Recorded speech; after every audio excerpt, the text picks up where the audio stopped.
People distract themselves and get focused on that. They keep trying to close it and they're not flying the airplane. Remember that aviate, navigate, communicate thing? Fighting the door is not part of aviate.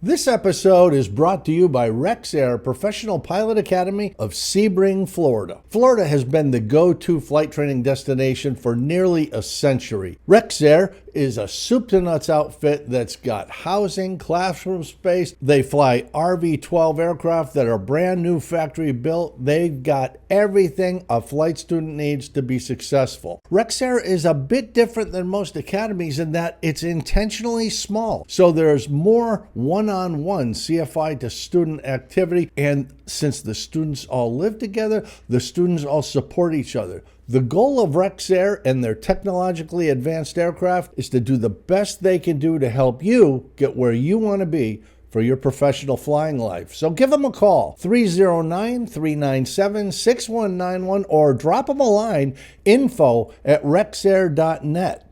Rexair Professional Pilot Academy, Sebring, Florida. In flight training, which I do enjoy very much, we practice a whole bunch of emergencies. Whether you're sport, private, commercial, whatever you're doing, we practice emergencies. And ironically, there is a happenstance that is likely to happen to anyone who flies general aviation that is not an emergency, but has led to fatalities because it's handled so poorly. And I'm talking about the dreaded open door in flight.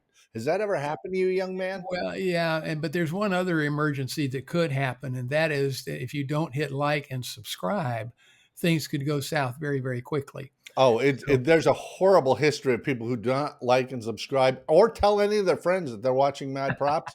It's bad. It's bad. Bad. Yeah.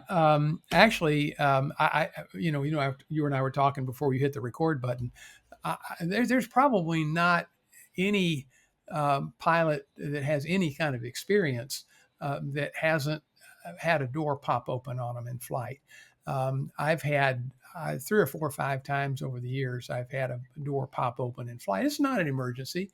It's an inconvenience, but it's not an emergency. You just have to realize that, hey, the airplane flies. Let's just land and take care of the problem. Well, beyond the airplane flies, you physically cannot close the door in flight because of the low pressure. It's not going to happen.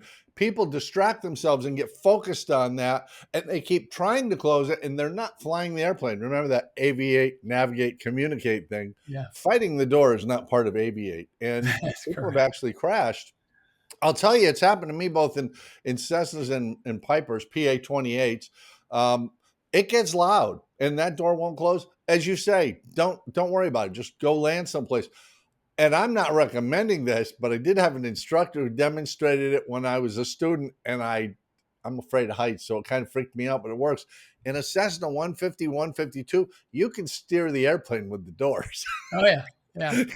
I mean, you just use those doors. It really does work. But the point being, it's not an emergency. It, as you say, it's inconvenient. It's loud. If it's winter up north, it may get very cold very quickly.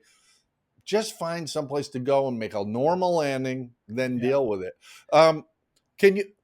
Do you have an example? Like, has it ever happened to you, or have you got a story of somebody else where you see where this has gone the wrong way by putting excessive emphasis on what's just an annoyance? Well, yeah, actually 2. I've got a good friend who owned a Bonanza, and he was taking off at our local airport, and the door popped open. Bonanza doors are really loud when they pop. I mean, I've had my Comanche door pop, and it startles you.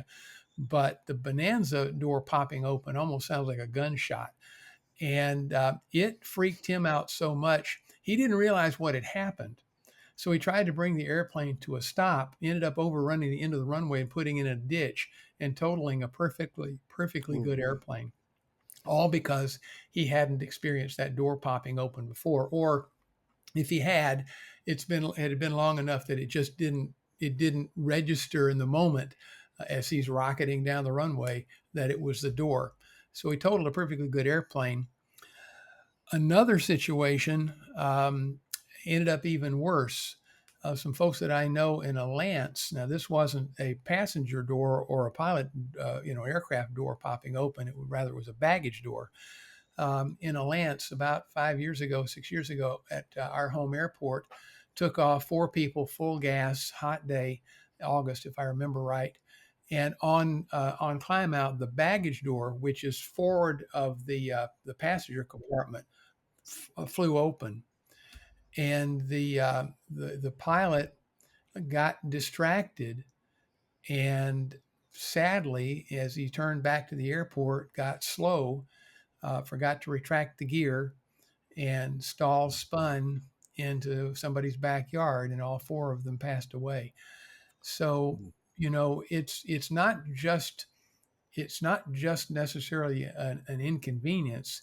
It can cause a fatality if people don't really understand that just because the door pops open doesn't mean that this is an emergency. I will tell you this, on my Comanche, if the door pops open, and it has, in fact, it did a couple of weeks ago, it does have an effect of the airflow over the elevator. Hmm. So the airplane will handle it a little bit differently, but it flies perfectly well. So, all right. So, we had taken off from lunch about 30 miles away from where we were. And instead of going back and landing, we just left it open, flew home, took care of it.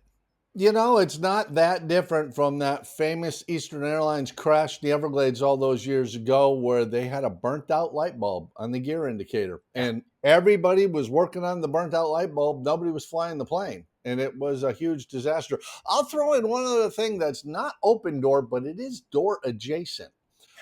Years ago, I was lined up to go on a night flight with a student, and the airplane in front of me, Cessna 150, with someone who had just gotten their certificate. I knew him well. We hung out together. Very proud young man taking a friend on his first flight and telling him how beautiful night was. Right. And they roll down the runway and they lift off, and immediately he's on the radio to me. We got to come back. Something's really wrong. There's a loud banging noise. And I called back to him. I said, "Where's the end of your seatbelt?" And then I get a radio call back. We're good. Because in a 150, there's a long seatbelt tail. And if it's hanging outside a closed door, it will beat the bejesus out of that aluminum and make some noise.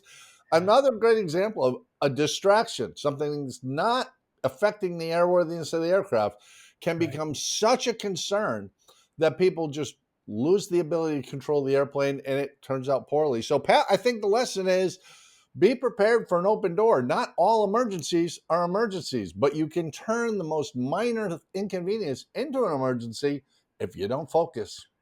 Yeah. I'll leave you with one final thought. If you look at the NTSB and its library of accidents involving small airplanes like we fly, you'll find that in every single one of them, one of or more of the 4 cardinal sins occurred: arrogance, ignorance, complacency, distractions. In every single NTSB accident report you look at, pick them at random: arrogance, ignorance, complacency, distractions. Distractions is a killer. It can be. It is a sad reality that the weak point in the aircraft is us. We Yeah, can pretend it's anything else, but it's us. it Pat, is. thanks a lot. I really appreciate you covering this. It is such a minor thing, but it can become overblown into such a major thing. I'm really glad you had the time to talk about this today. I hope it prevents somebody from having a really bad day down the line and just realizing, oh, this happens. No big deal. Yep. That's all I got to say. All right, we're done. I'm going home. Bye. That is.